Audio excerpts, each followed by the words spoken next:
Aiwa, ndichida kutenda muri Zimbabwe nekuda kwesupport yese yamunotipa pano pachibanda neSaint TV. Aiwa, ndichida kutenda zvikuru kuramba muchiona, kuramba muchifollowa nyaya yavachirenja. Tinoramba tichingokupai zuva rimwe nerimwe. Apa mazuva ano hapasi kupera mazuva 2 kana 3 tisina kudzoka kuuya kuzokupai kuti zvivi zvinenge zvichitora nzvimbo. Nechikonzero chei? Nekuda kwekuti pane madevelopments akawanda ari kuitika maringe nenyaya yavachirenje. Vamwe vangada kuziva kuti ko vachirenje vachona ndevapi, zvizvi akaitika. Maybe watangawo kuona video rino iri. Tine mavideos akawanda ipo panapa. Chaunogona kungoita ukangotaipa chete kuti chirenje, mavideos ese anotanga kuuya. Asi chekutanga, kana uri kutionawo paYouTube channel, subscribe. Inzwai, vazhinji vanogara vachibvunza kuti sei kusubscribe kuita sei. Aiwa, ukasubscribe chekutanga it's for free. Udyirwe data, hapana mari yako inotorwa kuaccount kwako. Handiti zvakare zvakanakira kusubscribe ndepekuti panouya nyaya saizvozvi, patinokanda mavideos saizvozvi, mavideos acho anobva asvikawo kwauri, unobva watanga kumaona zvichidaro. Ndichitoti makadii muri Zimbabwe, kuri sei kwese kwamuri. Zita rangu semazuva ese ndinonzi Uncle Saint, chanzvadzi chamai venyu, chigotwe kumba kwana mama. Zvakare ndagara navachirenje, Mr. Barnabas Chirenje, vanogara kuno kuWesley, kwatavazovaona tichida kuti tinge tiri tinonzwawo rutivi rwavo zvakare rwenyaya maringe nenyaya yekugara kwavari kuita panapa. Iri igedhi rekutopinda mumba mavachirenje. Panapa takatogara panze pepamba pavanogara. So pamazuva 2-3 adarika takambokurukura naBishop. Saka toda kunzwa kuti vakaona here zvakataurwa naBishop, uye toda kunzwawo kuti vari kurespondawo vachiti chii maringe nezvakataurwa naBishop T.O. Chipunza. Baba Chirenje, Baba, makasimba here baba? chisekuru chenyika. Chokwadi. Ndakachengetwa naShe. Ndakasimba ndiri njanji. Yakadii muri? Muri inotamba. Iri kure zvayo kumamisha kwatakaichengetesa. Asi tinongonzwawo manhare dzimwe nguva kuti variko, mafuru ariko, asi vapenyu. Aiwa, tinotenda. Baba Chirenje, tatine kukasika tibve tapinda munyaya yedu yatauya nayo nhasi. Aminoti makaonawo here video ratakaita riri pachibanda media ratakaita naBishop T.O. Chipunza? Ohungu, ndakariona. Asi harina chandakadzidza kubva pariri kana chandakatambira kubva pariri. Alright. Nhoroondo ndakainzwa. Chandakabatisa ndichokungoti chete muyeranyati. Zvimwe zvese zvavaitaura hapana chainyatsobatika kuti vari kubva kupi, vari kuenda kupi. Alright, regai tiite tichizvinonga chimwe nechimwe tichinzwa. Vazhinji vakandibvunza kuti Uncle Saint, ndoona kucomment section vanhu vaibvunza kuti interview here, interview. Zvinoita ndezvekuti pabasa redu apa, kana tichinge tichibvunza vanhu kana kuti tichiita nyaya, tinenge tichida kuti tinge tiri tinorega pekutanga. Remember kuti hatina kumbobvira takagara pasi navachipunza. Saka pekutanga mwoyo mavo makanga makazara. Vaiva nemhinduro yezvakaitika nekuda kuti vachirenje vaivaona nguva nenguva tichiita nawo mavideos. Saka takavapa mukana wekuti vadurure zviri pamwoyo pavo. Zvandinotenda kuti makazviona zvese zvavakadurura pamwoyo pavo. Chekutanga, toda kuti titaure pamusoro peimba inoyi. Imba inoyi yavakataura vakati ivo vakasvika panapa pasina chinhu. Vakasvika vakatoitisa plani yemba inoyi ndivo. Vakavaka kubva pasi in fact pane rabho yakanga iripo yavakatakurisa kusvika pawindow level. Kunze kwekumashure kweimba iyi ndokwavasina kuzovaka, but kumwe kwese vakanga vatosimudza kusvika pawindow level. What's your response to that? Tichitarisa kuti imimi mune mamwe matauriro amakanga mamboita. Zvinoshamisa kuti zviri kubva kuna Bishop. anofanira kunge achitaura chokwadi. Alright. Chokwadi ndechekuti bishop ngavataurire nyika kuti ivo havasi kuziva kuti level yakanga iri pamba apa yakanga iri papi. Alright. Tichikurukura navo isisu bishop vanoti vakasvika pano kamwe chete kana kuti kaviri. Alright. Saka wakanzwa pavhidhiyo ravo, ndiri kuresponda pavhidhiyo ravo, wakavanzwa ivo pavakada kunotaura vaiti vakati nyepei ubva vadzokera unotaura chokwadi. Vakati handina chandinacho chandinoziva, dai ndakwanisa kuwana builder wangu, imimi ana angu sendinditsvagirei builder. Ndakatoseka ndakati vakupa vakomana ava basa rekutsvaga builder panototsvaga builder ane ruzivo anogona kupindura stage yakanga iri pamba kuda ndibuilder wavo. Nokuti ivo ndichitaura navo vanoti builder akatondibira kune imwe stand yavakambovaka, zvichireva kuti nepano futi builder akavaita sei, akavabira panga pasina imba inosvika window level. Wakada kuseka ngosend before that. Wakada kuseka. How can someone build a house kubva muground kusvika muwindow level asina kuisa mvura, pasina kana kachimbuzi kevakomana, kamugero kevakomana kachimbuzi? Unovaka nemvura yani? Hatina kana bhauza nyika ine, hapana kana pakauya bhauza remvura. Alright. Akavaka imba kusvika pawindow level asina mvura yaibva kupi? Alright, pane pamwe pakataurwa pandinoda kubvunzai kuti matanga kuvaka imba iri mukati umu. Vanoti mushure mekunge vanzwa kuti zvoni pana anonzi chirenje akuvaka imba yenyu, ivo havana kuuya. According to him, it's on record. Yes. Vana vekuchechi kwavo ndivo vakauya vakakukonfronta imimi kuti imba iyi yauri kuvaka ndi imba yaBishop Chipunza. Mungakonfirmiwo here kuti zveshuwa muri pakuvaka pane vanhu vakabva kuchechi kwaBishop, vana vesangano vakauya vakakukonfrontai kuti mirai kuvaka muri pakati pekuvaka? Ndinoromba kupindura, ndinoita kunge ndinopindura zvinorwisa Bishop, asi handisi kumurwisa, ndoda kuti adzidze kutaura chokwadi.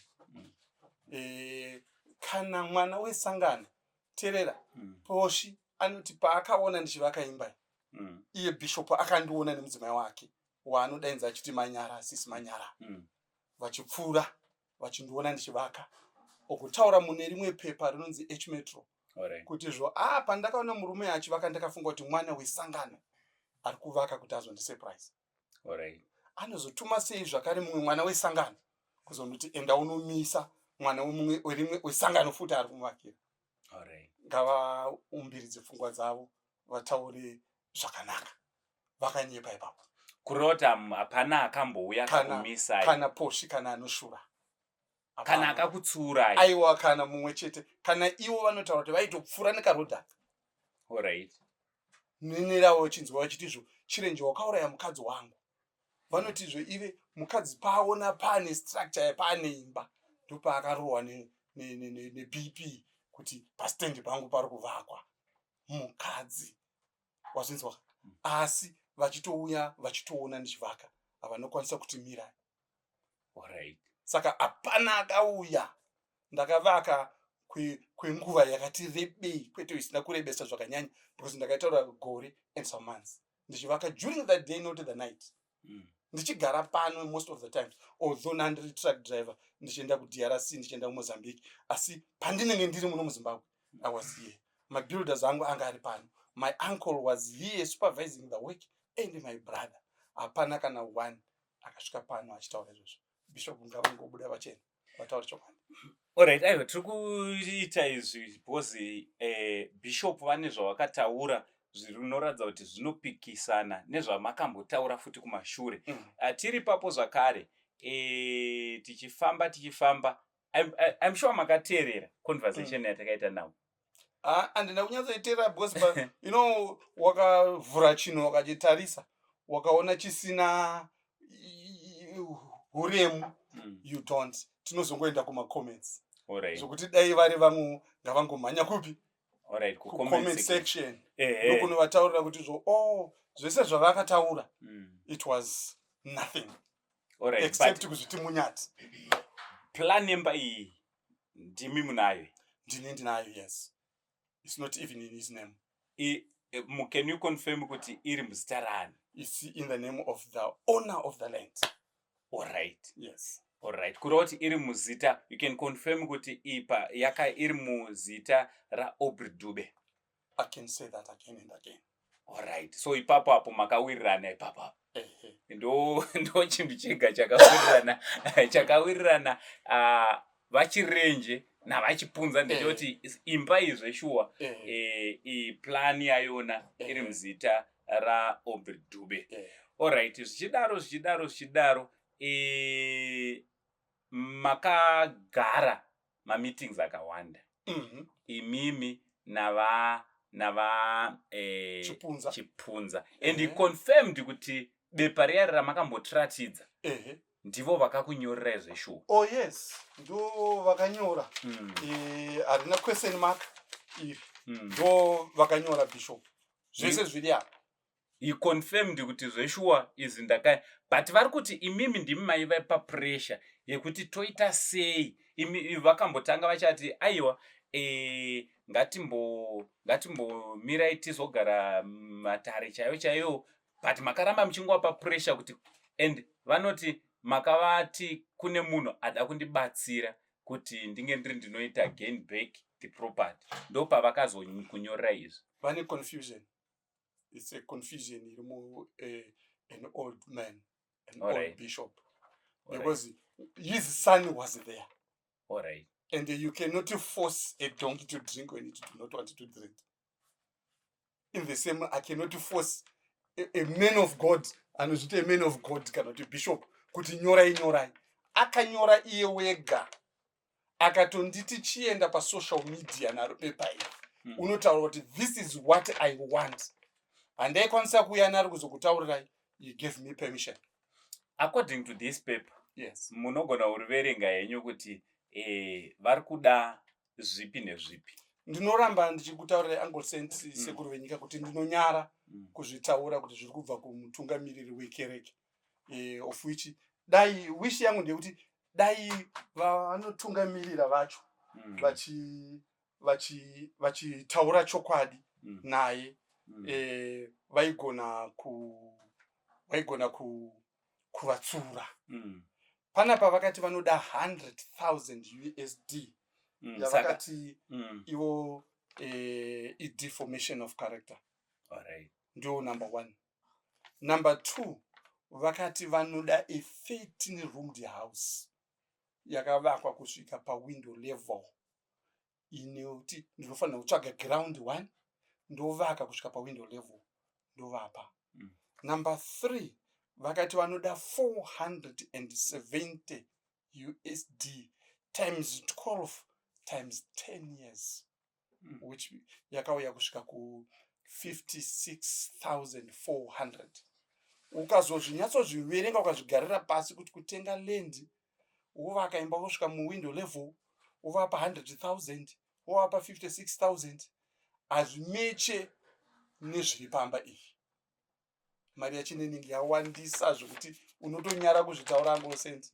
I don't know why you are asking me for this paper because ndiri kutonyara kuzvitaura zviri kubva kumunhu waMwari.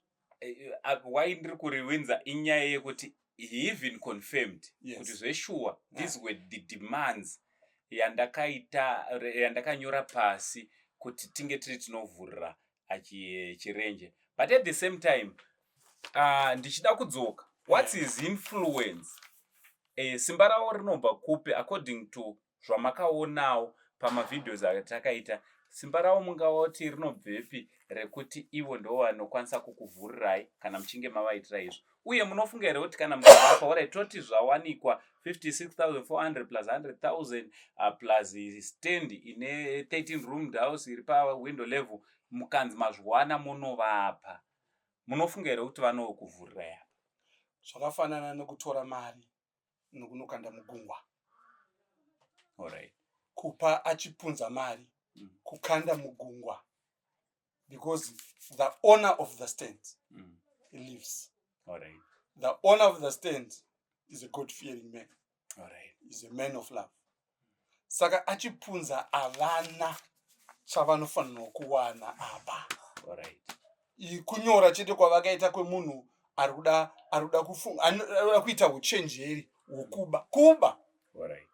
kuba paunowanzwa vachitaura izvi vanenge vachitoedza kuba zvakafanana nezvavari kutaura kuti plan iko kuda kuedza kuba dai vakanga vari ndivo vakavaka imbai vangadai vakandotochinja ownership kukanisa nokuti kanisa inoti wakaisa slab wakutochinja isusu takavaka because takavaka in a short period of time and I was in DRC ndichibva kuDRC ndichisvika ndichida kunochinja kucancel because ndandine zvakakwana zvoti ndichinje kucancel unfortunately ivo negweta ravo because uchenjeri hwavari kuramba vachidzokorodza kutaura avo vakabva vanochisa vabva vanisa chiaffidavit chakarambwa necancel chakarambwa necourt kuti it's not proper before the court chiaffidavit chokunyepa chavakanyora imagine kuti vakadonaterwa land kana iri donation yakaitwa it was in 1998 asi vakabva vazoita chidonation chiaffidavit chavo chavakazonyora muna 2008 vakabva vazochienda kunochiisa kucancel muna 2013 tapedza kuvaka vakamirira tipedze kuvaka ndipo vakazonesa chipepa chavo saka vachipunza all this he is doing he is making a laughing stock of himself nyika iri kuvaseka ngavasiyane nezvinhu zvakafa izvi kana vachienda kubhaibheri ngavaconcentrate nebhaibheri toita ngwese tinotuka asati mutuki tiri kuti izvo ngadzidze chinhu chimwe chete kutaura chokwadi pamunomunzwa chiti chirenje ataure chokwadi wakatarisa mavhidhiyo wakatanga kunditora sekuru venyika kana kuti andakatorwa nanaBilliard my statement is the same kubva 2013 to present handichinji but wakatarisa ivo kutaura kwavo he changes like a chameleon. He says this thing today, tomorrow he says the other thing. Andiro zvinzo ichi achindipa chipepa ichi havaifanira kutondipa chipepa ichi ndivo vega vakati chirenje kuti uende unotsvaga mari chirega ndikunyorere asi mari iyi kana youya ngaisapinda maaccount mako ngaiuya direct into my account yoenda unokumbira vanhu wakumbira mari youya direct in my account it's on record. Tine V11 for that. Saka zvese zvautaura makatonyorerana pasi mukasaindirana saka record makarecorda like gave us permission record hai meeting yese takarecorda meeting yese is unfortunately atina kuvatumirawo yavo copy yerecord yake asi tine marecords saka zvese zvamunoona zviri kuitika angu sende panapa they must know kuti I have got records fani pavaisandiudza kuti recorda ndaingova recorda every time and again. Yes. Alright, tichidzokera kune zvawakataura. Yes. What's your respond? Vari kuti pane pavakataura vakati pane stake ya chirenja. Pane stake ya chipunza. Pane stake ya Dube and everyone must get their stake property no. Can I ask you a question? Yes sir. Pane stake yevanhu vatatu. Yes. EA is looking for 350,000 here. All right. That's his stake. Say I want 100,000. 450. And the other partner. And the other partner want 100,000 to make 500,000. Half a million per property. Is it even worth that? Saka, you cannot talk about stakes of him having a stake, that one having a stake and having a stake. There's one person and a stake, the owner of the land. All right. Period. All right. Zvichidaro. Vachirenje. Baba wangu. According to zvamakaona, kana kurunzi dai maizenge mapedza kuona video riyai kana mariona kupedzisira. Do you think by any chance Mr. Chipunza, I don't know kuti influence yao yakakura sei to the owner of this place. Do you think that by any chance he is a man who is going to advise if that is kana vane influence to the owner, the legal owner of this land? Do you think kuti vanokwanisa kupa kuvatendera kuti vakuvhurire gedhi? Because of his greediness, he cannot do that.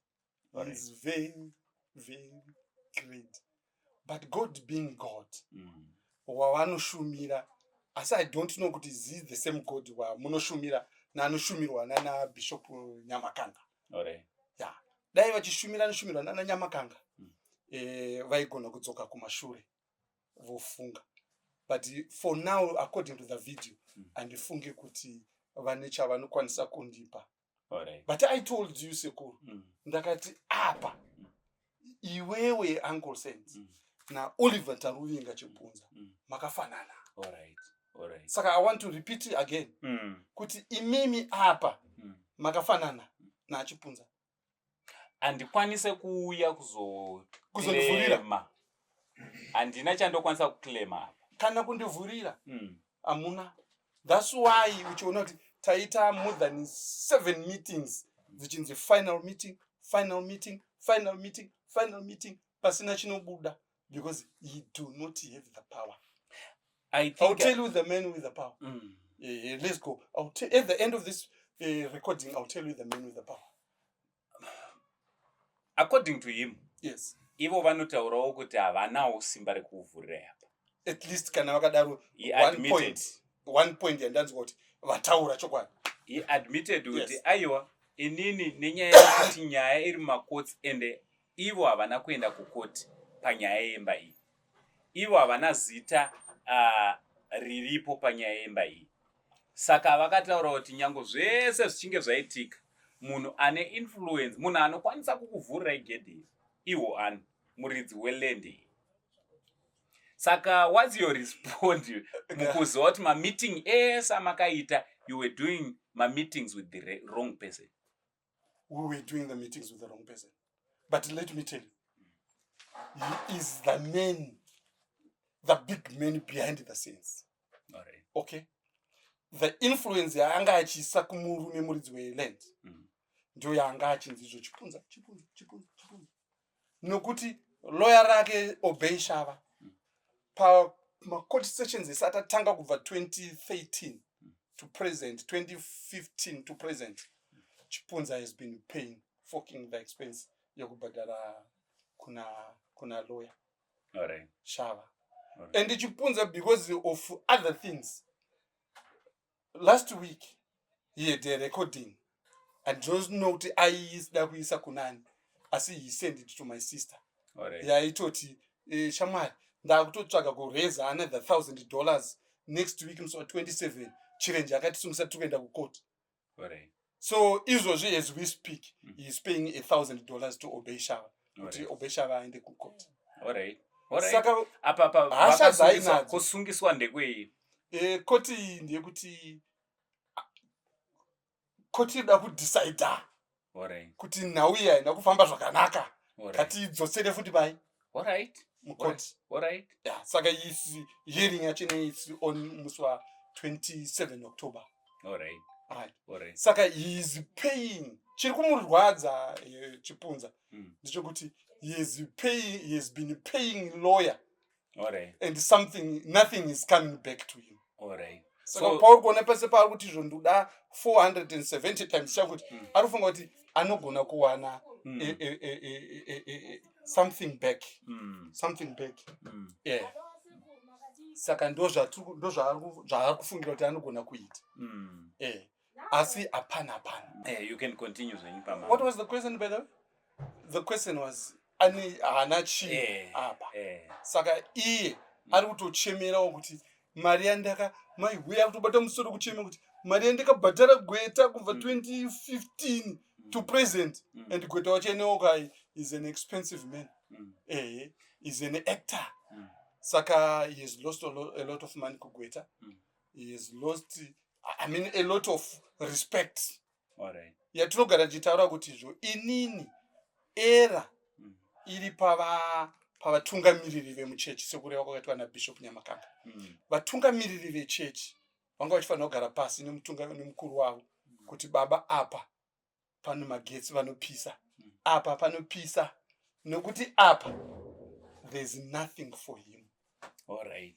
Eh. Alright. Otherwise anoti ndakapiwa 10,000 na Henry Mandishona yandakatengesawo zvidhina. Ko zvidhina kana achida zvidhina zvake tinongomudzosera. Alright. We are comfortable kumudzosera zvidhina zvake. Obuda. Paiva nezvidhina. But like I have always said kuti panga pane income listener yaari kuconfirma kuti kune kwanga kusina kuvakwa kweso. Yakanga isina kuvakwa pampakavakwa pampakaiswa chikebhini.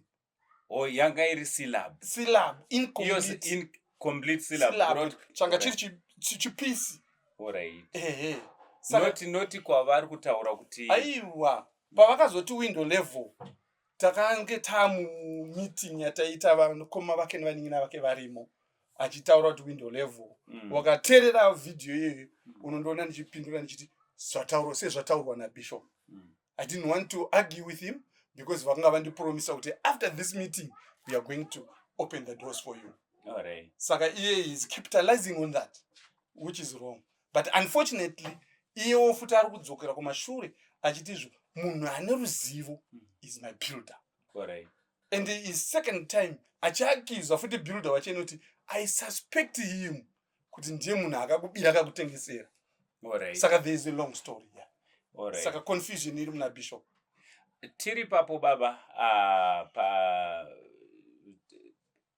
I don't know.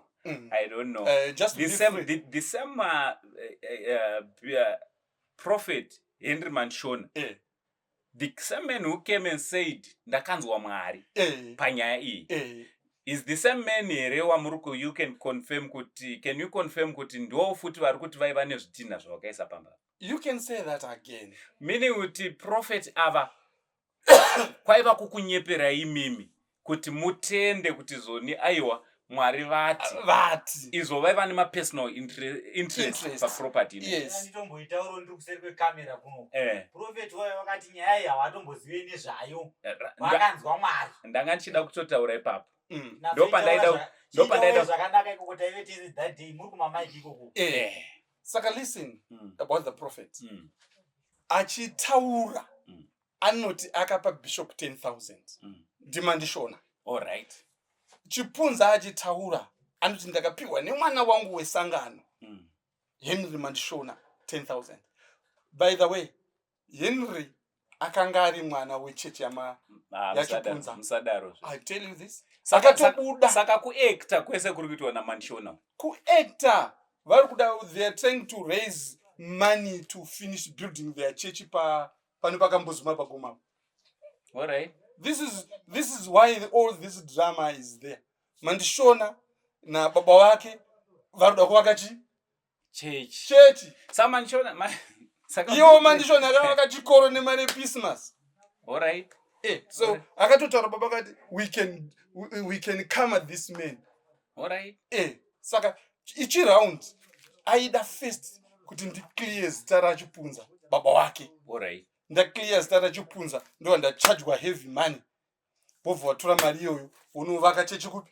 Pakambozuma pagoma, pakambozuma pagoma. That building yatora nguva refu ichimbonzi yakaswa 10 zvidhina yombomira, swa 10 zvidhina yombomira. That's his church. Yaanogara achitaura pa zvivhiti kuti ndiri kuvaka a pension church in I can't remember how many seater. He has always said it. Alright. Because they want to steal from me and go and build that church. And I'm saying no. Alright. With my God. It won't happen.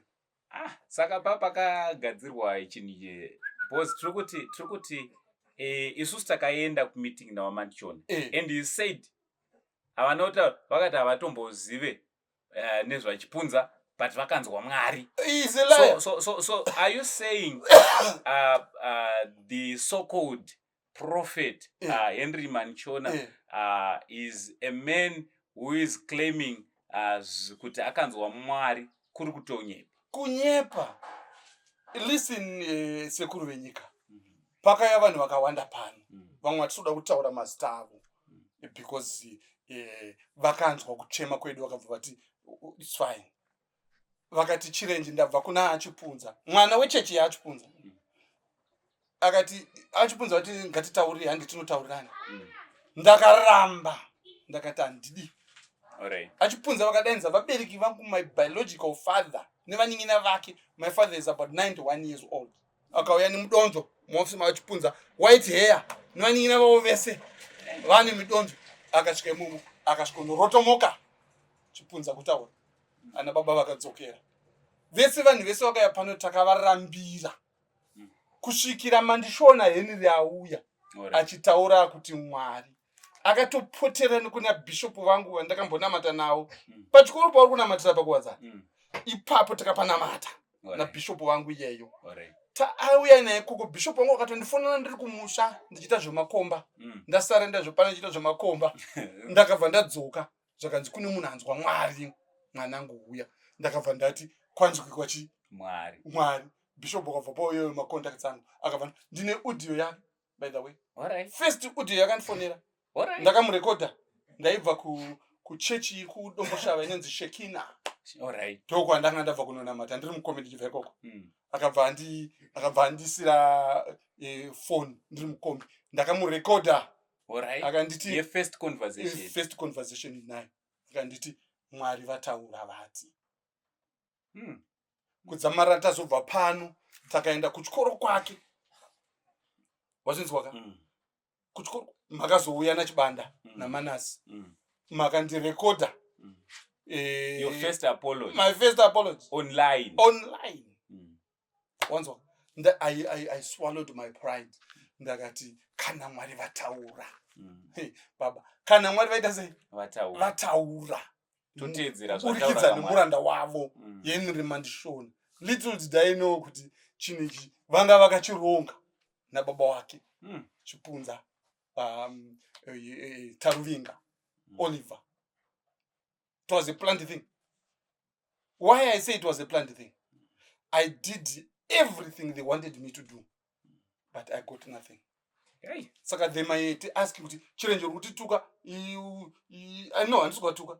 It was planned because zvese zvamakandivimbisa hapana chandakawana. Asi zvese zvamakanditi ita ndakaita sei? Ndakaita. Yes. Saka hapana andatuka. Mandishona. Henry Mandishona. When he came, Baba, I want to be honest with you. Kana kaya kwamuri mangwana. Hapana chamunoramba.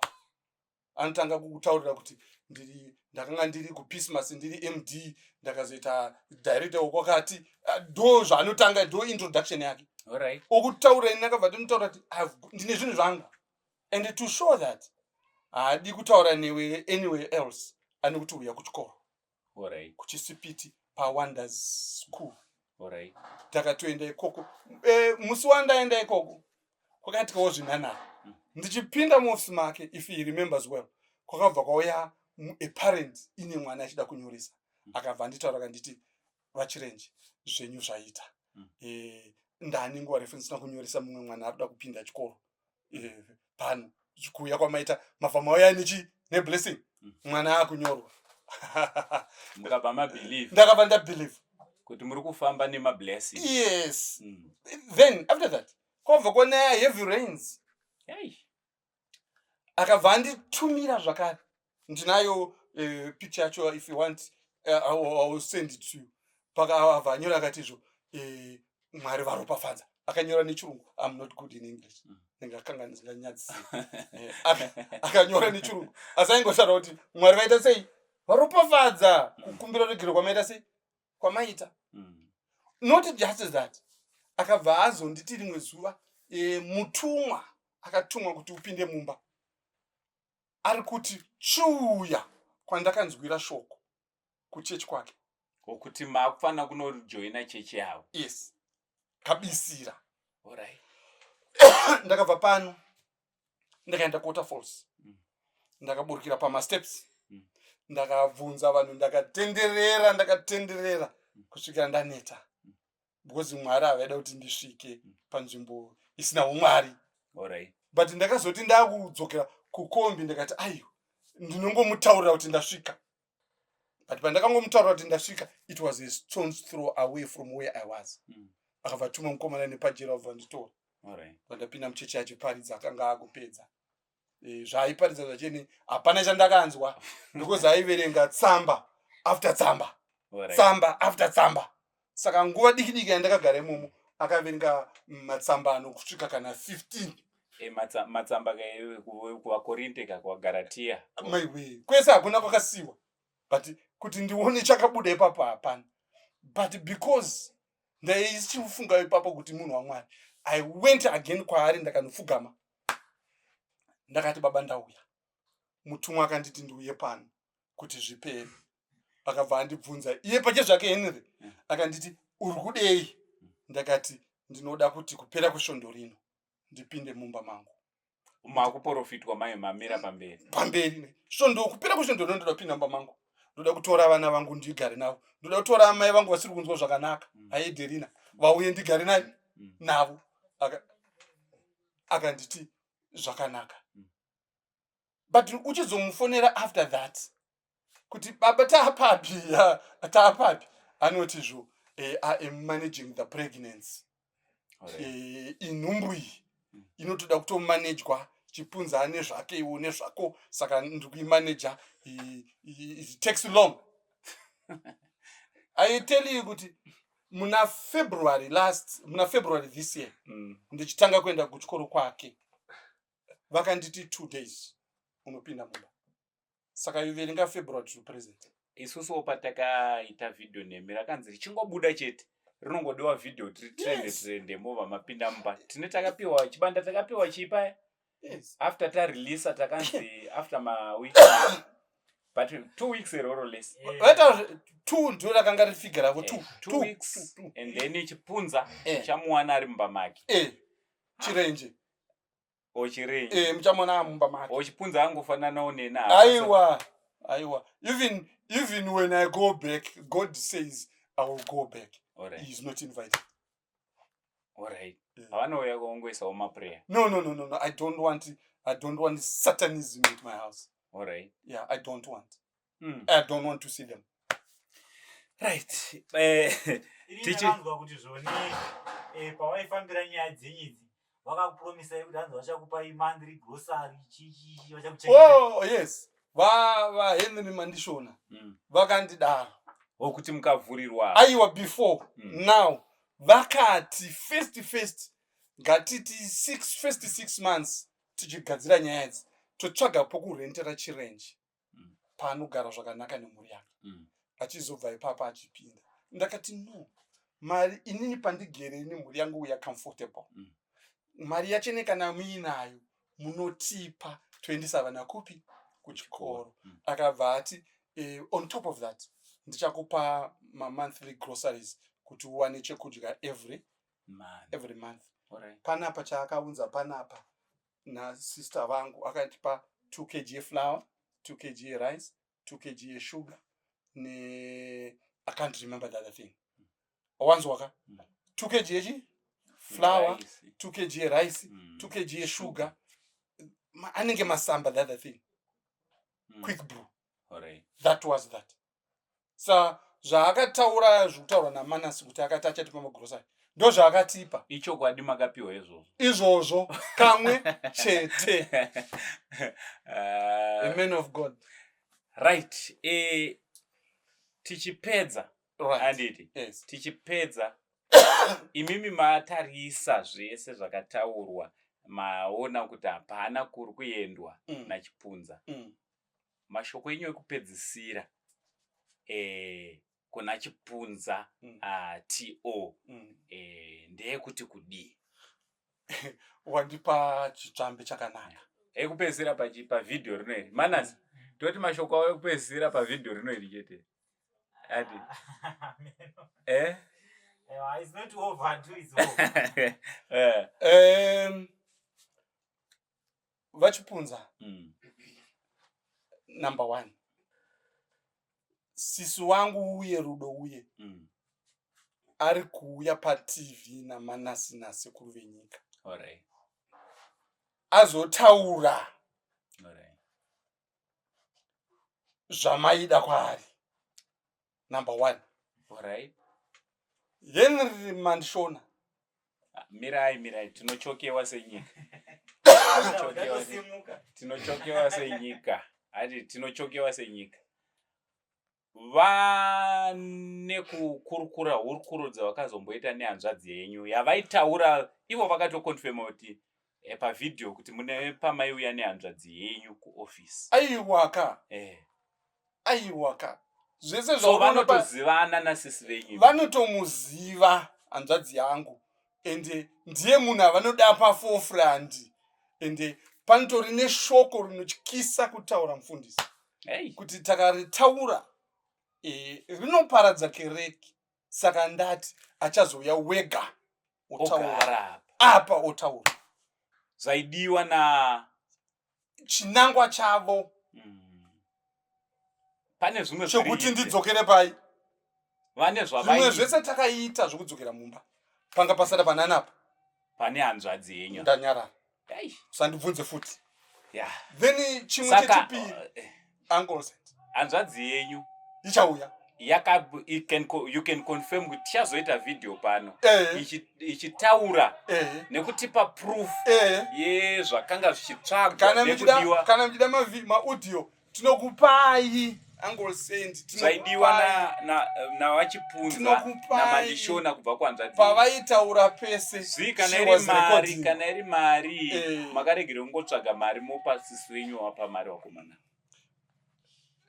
Uncle Saint, it's a subject for another day. Mandibvunza kuti unoda kuti kudi chokupedzisira ndichokuti vachipunza kana kuti chipunza Olive enda wakaona vanhu vaita mavidhio sezvatiri kuita izvi dzokera kucomment section unoverenga comment section. Comment section inokuudza zvokuita sei zvokuita wakashora ava vana ndodarire panapa ndodare racho avapengi vanava ukavati vanhu vanopenga iwe ndousingapenge uri 1 unorasika unouraya chechi nokuti pauchaenda kunomira papiripiti mumwe munhu arimo ari kutorwadzirwa inini chirenje ndiri mushaki mangu anoti baba dai vagara pasi kana wakaparidza zvinengei zvinoburutsa Jesu mudenga anodzokera kumbari empty handed. Endewo zvakare vatungamiriri vemuchechi vanogadzika kunzi ndimi vatungamiriri garai pasi nemutungamiriri asarasike. Garai pasi nemutungamiriri azereze asarasike. Nekuti kurasika kwake kurasisa wai zvakafanana naye papapa ari kuda kureza muchechi $1,000 yokunobhadhara lawyer enditika kuti lawyer anodefenda kukoti musi wa27 mari iyoyo ndiye matithe mari iyoyo ndiye free will offering. Muchechi mune mumwe munhu ari kurara nenzara achiti basa raMwari rifambi imimi mari yomushandisa kunorwisa chirenje asina mhosva. Dai kuri kunzi is the owner of the land ari kubhadhara gweta taiti wazinzwaka if you want the audio ndinokupa yaakatumira achifunga kuti ari kutumira ane maaudio anenge matatu akaita mistake kutumira my sister achifunga kuti ari kutumira munhu waida kutumira. Imwe yachene ndiye kuti aitotizvo vakomana Mwari vatigonera ngatimhanyisei tironge chinhu chedu ichi chifambe chirenje ari kufa. But today I am here with Uncle Saint. Audio ndinayo full. Saka ngavaumbiridze ndangariro kumasowe tinoti dai maumbiridza ndangariro dzenyu baba Kristu aibarwa mamuri zvine tsitsi. Alright. Saka I think Uncle Saint ndakutaura ngavaende kucomment chini mucomment section mune Zimbabwean citizen ari kutaura asiwo asina ma-interest anozwa kuti anogona kusatorara mukati haatopinda chero chirenje zvikanzi zvadii akanzi chirenje nhasi akwira ndege anozwa kuti haakwire nachirenje ndege but anotaura pfungwa dzake chaidzo zvakarurama zvine rudo mukati zvine chikristu mukati uyezvowo muchechi make muvana vaari kutungamirira imomo. I've said this and I'll say it again. Ndine mumwe akandipa $50 akanditi baba varasika mari yangu handingaendise kuna baba kukurwisai pasina mhosva yaminayo. Mumwe ari paHighfields apa akaiti zvinhu ndakutanga kutsvaga kukunamata. Uku hakusi kuita sei? Hakusi kunamata. Saka if a blind man leads a person like you aneona, result ndeyekuti all of you fall in the pit. Saka he has become a blind man. Saka whoever is following is going to fall in the what? In the pit. I thank you. Aiwa, mhuri yeZimbabwe ndofunga mangozvinzwira ndo respond yavachirenje maringe nevhidhiyo rakaitwa ratakaita naBishop Oti Chipunza. Vachirenje ndofunga manzwa shoko rimwe nerimwe ravataura. Zvakare tichaita vhidhiyo according to him nehanzvadzi yavo ichatizivisa kuti chimwe chezvikonzero zviri kuita kuti zvoni vachirenje varambe vari panze. Nyaya iri iri kunzi yakasarira kuna vahanzvadzi vatete kuti zviri kudiwa kunzi vatete vaite nevarume vaviri ava kuti gedhi iri ringe riri rinovhurwa. That is kana ivo varume vai vari ivo vane simba rekuvhura gedhi iri. Aiwa, imimi ndimi vatongi gava, ndimi makanga muchingotonga nyaya iyi kubva pakutanga muchitaura zvamunotaura. Ini pandinouya ndichigara panapa ndinouya ndiinemi mundangariro ndine mashoko amunenge manyorawo. Ndinofara nekuti vachirenje vanoverenga comment section.